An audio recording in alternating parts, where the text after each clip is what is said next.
Salut les coffee lovers! Aujourd'hui, je vais vous montrer comment réaliser très simplement une boisson caféinée ultra gourmande au goût du célèbre gâteau, le Forêt Noire. Allez, c'est parti!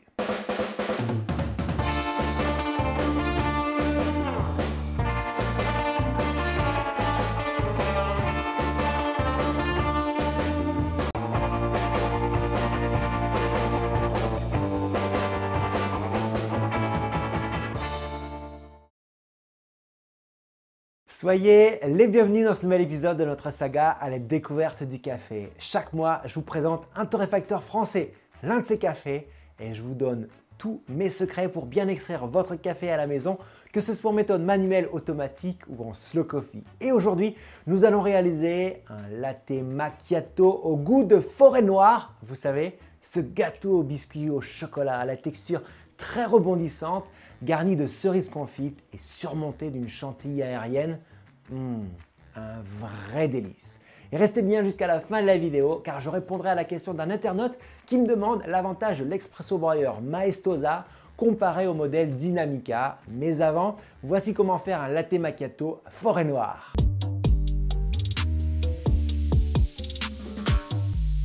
Pour le café, nous allons faire un espresso avec du corps pour apporter du caractère à notre boisson lactée et laisser en bouche une agréable sensation gourmande et fruitée. Pour le lait, ne buvant pas de lait de vache, j'ai choisi de prendre une boisson végétale amande. Et ce bon goût d'amande va faire écho aux notes de noyaux de cerise de la Forêt Noire. Pour le sirop, il vous faut un sirop de cerise.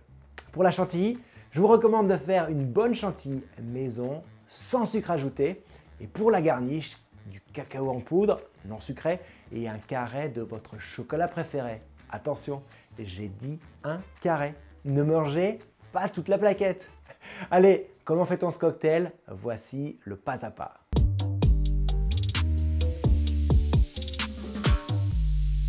Voici les différentes étapes à suivre pour réaliser cette boisson au visuel ultra sexy. Vous réglez la mousse de lait de votre expresso broyer sur le bouton 1/4 pour un verre de 40 centilitres.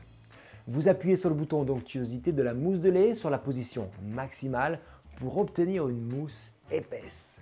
Si vous n'avez pas de mousseur automatique, pas de panique.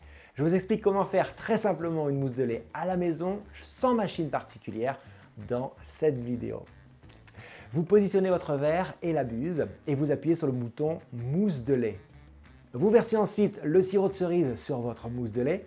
Vous mélangez l'ensemble avec une cuillère pour homogénéiser le goût. Vous préparez un espresso dans un petit pichet.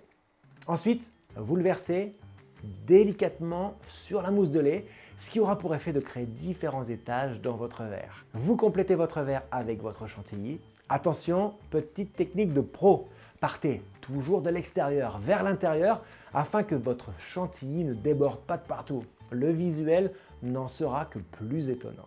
Et pour finir, vous décorez votre boisson avec le cacao en poudre et le carré de chocolat. Il n'est pas sexy mon cocktail? Allez, passons à la dégustation de cette boisson pâtissière.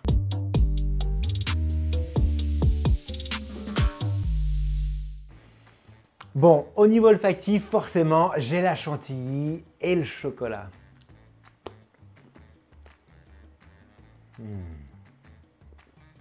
En bouche, une fois qu'on a mangé la chantilly, on a une boisson tiède et onctueuse. L'attaque est douce et suave, ça caresse les papilles. Le milieu de bouche est généreux, rond, réconfortant. C'est un gros câlin comme dirait Philippe Conticini. La finale est persistante et laisse en bouche un bel équilibre avec la gourmandise du lait d'amande qui, associé au café, atténue la sucrosité du sirop de cerise. Je sais pas vous, mais moi, je me referais bien une autre virée en Forêt Noire. Si vous avez l'occasion de tester cette recette chez vous, n'hésitez pas à me donner vos avis en commentaire. Et avant de nous quitter, je vais répondre à la question de Clément.